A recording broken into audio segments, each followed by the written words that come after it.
Hello and welcome to another video. Today I'm going to be talking about all the books I read in February and how I found them. I actually mostly listened to audiobooks in February because I had a really busy month and I listened to a lot of audiobooks while I drive. It makes the driving so much more bearable. So a lot of them were in that format, but the first book I read actually was a physical copy, and that was The Midnight Library by Haig. I actually go into detail of this book in one of my vlogs, so I'll leave the link up there.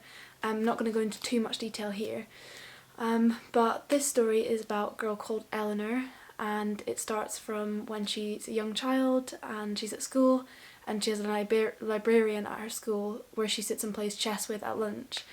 And it kind of goes through her life, and then it talks about her attempted suicide, and she basically goes to this metaphorical kind of midnight library in between life and death, and she gets to experience lots of different lives and see how things would have gone if she'd made a different choice here or a different choice there, how different her life could have been. A lot of people refer to it as like a self-help book. It's definitely got elements of that in it, but it is fiction and it's told through a good story, so I really enjoyed it and I gave this book 4 stars. The next book I read this month was The Tin Man by Sarah Winman. I actually listened to the audiobook of this and I hadn't heard of the book before, but I found it on Audible and I picked it up because the author had also done the narration, and I love it when the author does the narration because they know exactly how they wanted to portray their characters and the narration. I just love it. She did an amazing job and I gave this audiobook 4 stars. The only thing I would say, it's a short audiobook, it's only about 4 hours, but it's quite hard to follow. I found it harder. I think it would have been better if I'd had a physical copy next to me to go through at the same time, because the language and the writing style is really beautiful and I feel like I missed some of those like quotes that I would have liked to keep.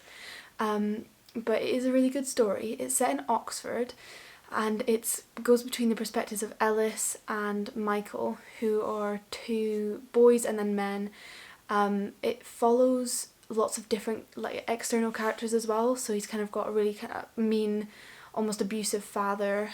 His mother, the book actually starts with Dora, who's Ellis's mother, and I found it a little bit hard to get into at first, but I stuck with it and it is definitely worth sticking with it. Then later on Ellis meets Annie and they get married, and it's just real life. There's loss and so much deep emotion in this book, and there's some really like quite big themes, like homosexuality is a big theme, like abuse and finding your way in life. Also talks about like the older generation, because Michael lives with his grandmother, so it follows her as well, and you see the characters kind of grow up and evolve and how their relationships change. And it's set in Oxford, which is just a beautiful setting for it. Next book I also listened to, which is Tom Lake by Anna Patchett. I have seen this cover a lot of times. It is such a beautiful book cover, like genuinely.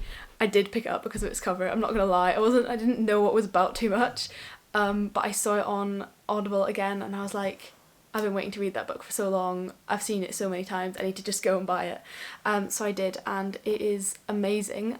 This is my 5-star read of the month, which I was not expecting at all.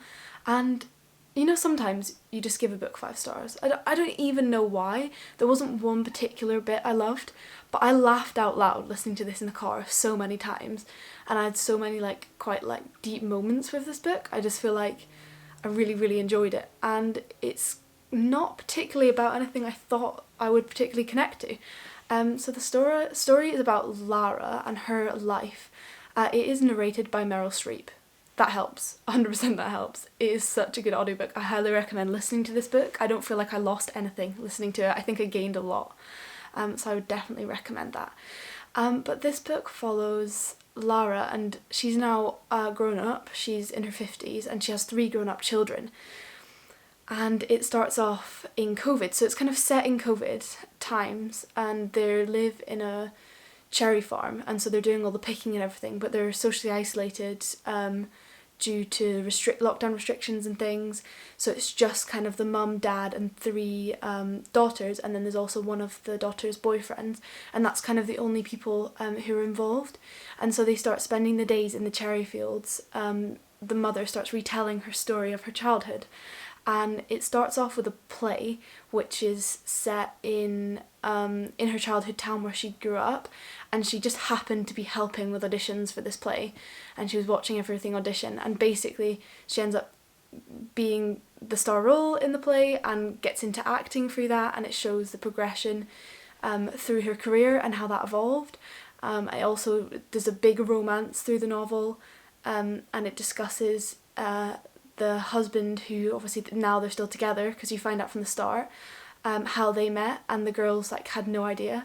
I think for this one the big thing for me was how much it connected your parents or people, and I think it hit that in a really clever way, because it just shows how much most people don't know about their parents, and how important it is to kind of find these things out, because there's so much more. You just think of them as mum and dad, but there's obviously so much more in there.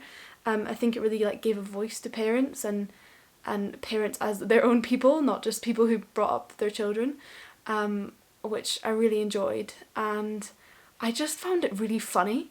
I loved all the girls' like personalities, all different personalities, and also hearing the way that the mum worries about different ones because of how they are in life, and how she like feels about all her different children and her husband, and it's really interesting as well because it kind of shows like what life is best for you is the one that you choose to live. It's not necessarily the most glamorous. You're happy where you're happy. So yeah, that was a 5-star read, really enjoyed, and very much recommend. I think it took me about, I think the full thing is about 13 hours, but I had it on maybe 1.2 speed and it was fine to listen to at that. The next book I read, or the next book I finished, was If on a Winter's Night a Traveller. I actually started reading this near the start of the month. It just took me a long time to get through, but that wasn't particularly the book's fault. I think it just needs full attention. So like I needed to be on the sofa with a cup of tea with some classical music on, nothing like with voices in it because I couldn't even concentrate with that. It just needed like my full attention. But I really enjoyed this book. I gave it 4 stars. This book is a narrative fiction, and it's split into lots of small, kind of almost short stories, which then all kind of connect, and it goes between a short story which will have a name, which will connect in a row, and then in between there's numbered chapters, and they're more one story, which is kind of the romance, I guess, between you, the reader, and someone else, and that's more about in between how you find the next short story to read. And basically you start reading a book, and it starts off with you reading this book, and you read it and the pages run out, it starts reading into a different book, so you go back to the bookseller and you explain and you get another book, and this just leads to loads and loads of stories. Some of these stories or parts of stories were well worth 5 stars. Some of them were a bit lost on me. I got a bit lost in the middle. There was some waffling, and some bits I would have given maybe 1 or 2. I think overall this is a 4-star read though, and I definitely recommend reading it, but giving it your full attention and possibly reading it a bit more close together than I did. But I had a really busy month, so I didn't manage to give it as much attention as I probably would have liked. But yes, I really enjoyed it, and 4 stars, and I really, really enjoyed the end. That was my favourite bit, like tying everything together. I think it just did it the right way, for me anyway. The next audiobook I listened to was The Sign of the Four by Sherlock Holmes. I'm not going to say much about this, because it's Sherlock Holmes. Everyone knows and loves Sherlock Holmes. But I am currently reading the whole Sherlock Holmes series. It's a really good series to listen to actually, because you can get most of the audiobooks free on Audible or wherever you listen to audiobooks. If you just break them up into smaller sections, you can usually find like groups of short stories. I'm using an article just now which I'm following the order they recommend to read. It's not quite chronological order, but it's the order they think you'll get the most from it. So I'll leave that in the description below if you're interested in reading the Sherlock Holmes in order, or if you want to reread them. I think it is a good order to go in. This one is where Sherlock is doing some drugs.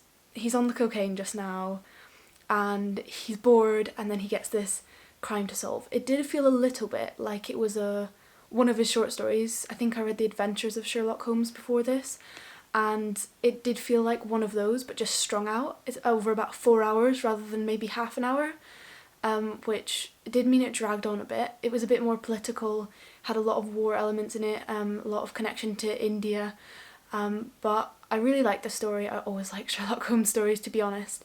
I love how everything always ties together and it's so perfect. But this is also the one where Watson meets his love interest, so if you want to see that, that's where it happens, that's where it all starts. It is about some lost treasure from India, and at the end, for the last kind of hour or so, is a real like explanation of all the way back from the start, where did the treasure come from, where's the whole story. But yeah, really enjoyed it and listened to it in a couple of days while I was just commuting into work. But I did really like it. And then the last book I've actually just finished reading on my Kindle, which I haven't had a Kindle before because I kind of refuse to Kindle. I don't know why. I think I just really like physical books, and obviously audiobooks have their place. But I've always felt like Kindles. Fletcher's just stretched to move my camera angle. Sorry, that's probably not right anymore, but Fletcher's lying underneath the camera and he just kicked it with his foot. So sorry about that. My friend gave me this Kindle in university. She got one that has the backlight, so she can read it in the dark as well. And I read one book on it, and then I gave it back to her. I was like, no, I don't want it, you can keep it. But I actually sent her a text saying, actually, can I have it? I think like I quite benefit from a Kindle. It's really good. It's very portable, and I actually got the Kindle for book club because some of my friends have started book club and I didn't have time. We started it around halfway through the month, very spontaneously, so I'm not sure if it will carry on, but I'm hoping it will.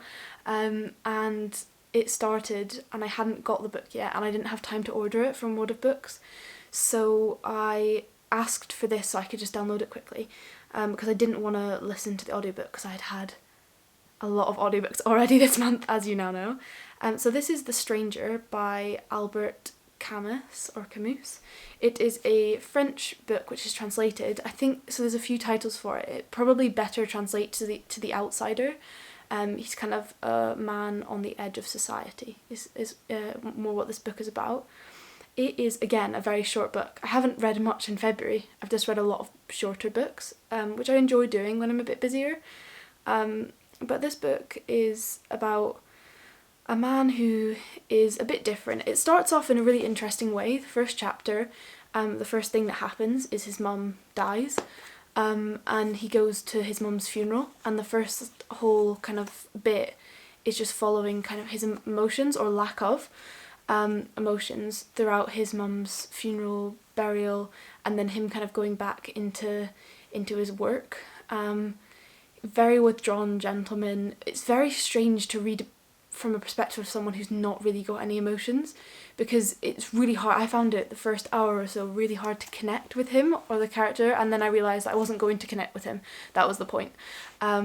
Which I really enjoyed the thought of that and the style choice to make a book like this.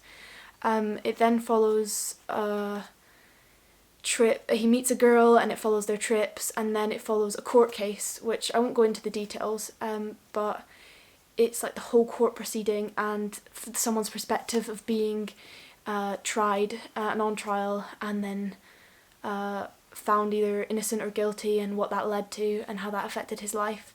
And then it ends on a bit of a cliffhanger, I'm not gonna lie, but that's again the point.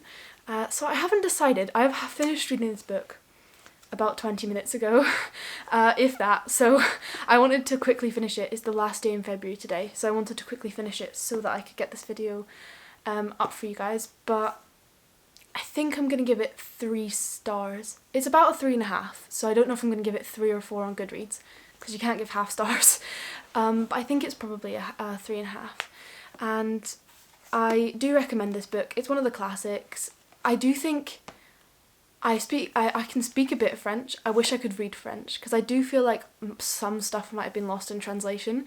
Some of the word choice was a bit confusing to me, and I was like, I think it would have been better to read in the original language. But the translation was good enough, and it is very just kind of dark, but not particularly, because he doesn't feel it. He's saying, oh, I don't care, like, it's fine. Marie, his girlfriend, is like, oh, come on, let's get married, and he's like, it doesn't matter if we do or if we don't, like, it doesn't mean anything. So the whole of his life he's just very laid back and chilled, and he doesn't seem to feel much, which is a very interesting perspective to read. But yeah, that's all my books I've read this month. I hope you enjoyed this video.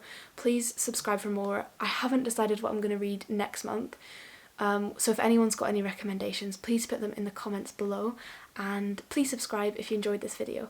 Thank you very much for watching. Bye!